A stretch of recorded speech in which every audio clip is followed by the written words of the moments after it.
When it comes to a great piece of literature, what's in a title? Actually quite a lot. Whether as straightforward as Dracula, as cryptic as Lord of the Flies, or as devastating as The Wasteland, the title of a literary work functions as our entry point into it. But so many great literary works we know today might never have achieved mainstream success if their authors had had their way. An array of poems, plays and novels that are still read and performed the world over once had completely different titles, ones which the author pushed for, but editors, publishers, time and fate managed to dispel. Because who would have read Whacking Off, Trimalchio in West Egg, or He Do the Police in different voices? James M. Cain's The Postman Always Rings Twice. Setting the tone and standard for every US crime novel to follow, James M. Cain's The Postman Always Rings Twice roared onto the scene in the 1930s.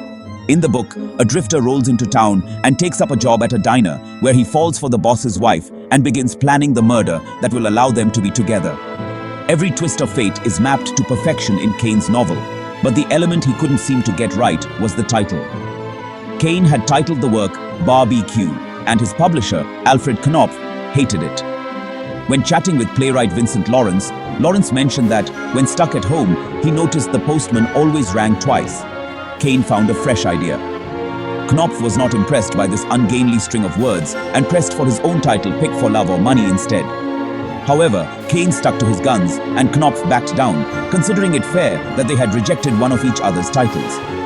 And lucky he did, given the new title became one of the most famous in 20th century literature. Jane Austen's Pride and Prejudice. One of the most adored novels of not just the 19th century, but across the entire history of the novel. Pride and Prejudice has captured hearts and minds the world over for generations.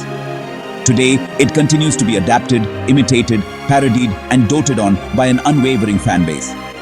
The book follows Elizabeth Bennet as her parents attempt to find her an ideal match in Regency England. She comes into the orbit of Mr. Fitzwilliam Darcy, a brooding member of the landed gentry.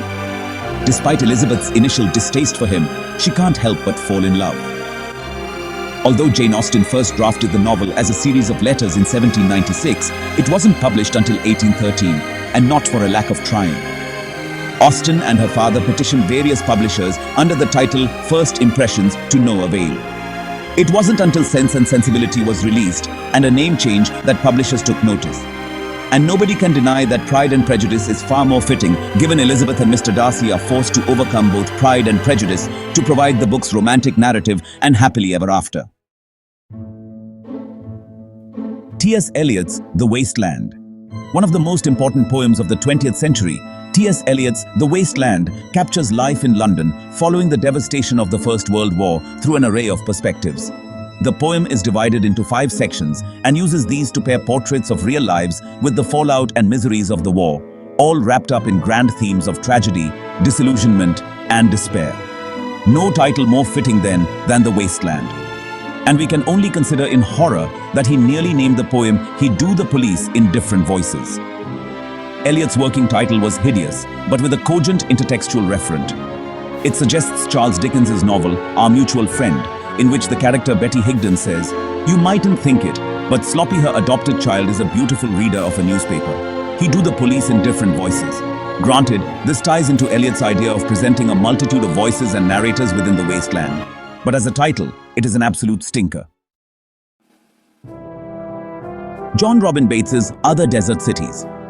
Contemporary playwright Jon Robin Baitz has been involved in various plays and films from the late 20th century until now. However, few have captured modern, middle-class life quite like Other Desert Cities. In the play, a disparate family gathers in Palm Springs for Christmas and crumbles under the weight of each other's secrets and company. The play addresses generational politics, patriarchy, breakdowns, alcoholism, and all the other significant and yet small concerns that plague the American household. The play won acclaim off-Broadway before moving to Broadway. The director Roland Emmerich, who first read and then saw it, was so impressed that he hired Baitz to write the screenplay for Stonewall, 2015, on the back of it.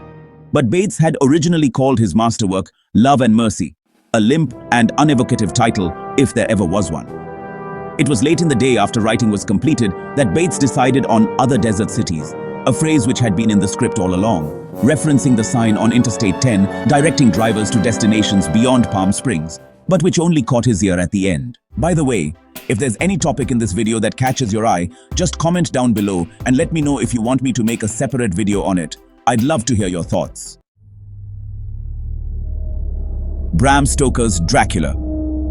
A contender with Dr. Jekyll and Mr. Hyde for both the most popular epistolary novel and most popular Gothic novel of all time, Bram Stoker's Dracula invented the title character, redefined the vampire, and opened the castle doors on over a century and a quarter and counting of vampire mania.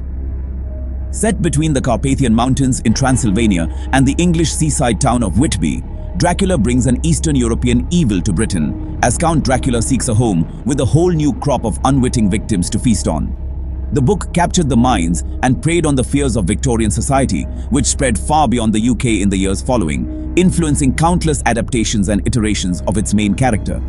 But would this have been the case if the novel had gone by a different name?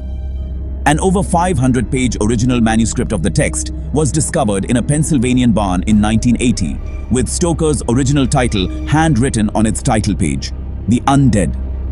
Hardly a memorable name, and so general, it would almost definitely have been lost to history, no matter how arresting the story. Philip Roth's Portnoy's Complaint. While today's most serious readers regard Philip Roth as one of the greatest writers of the past century, in the 1960s, he was still small potatoes. It wasn't until the publication of Portnoy's Complaint in 1969 that Roth found critical acclaim and the widespread readership to go with it.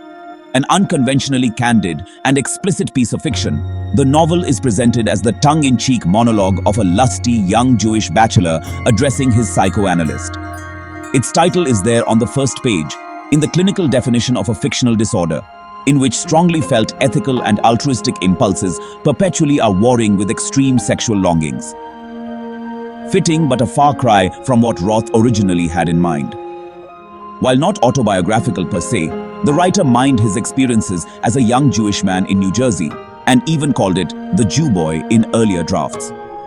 He cycled through several dismal titles, including Whacking Off, before settling on Portnoy's Complaint, when he had decided to frame the story as a psychotherapy session.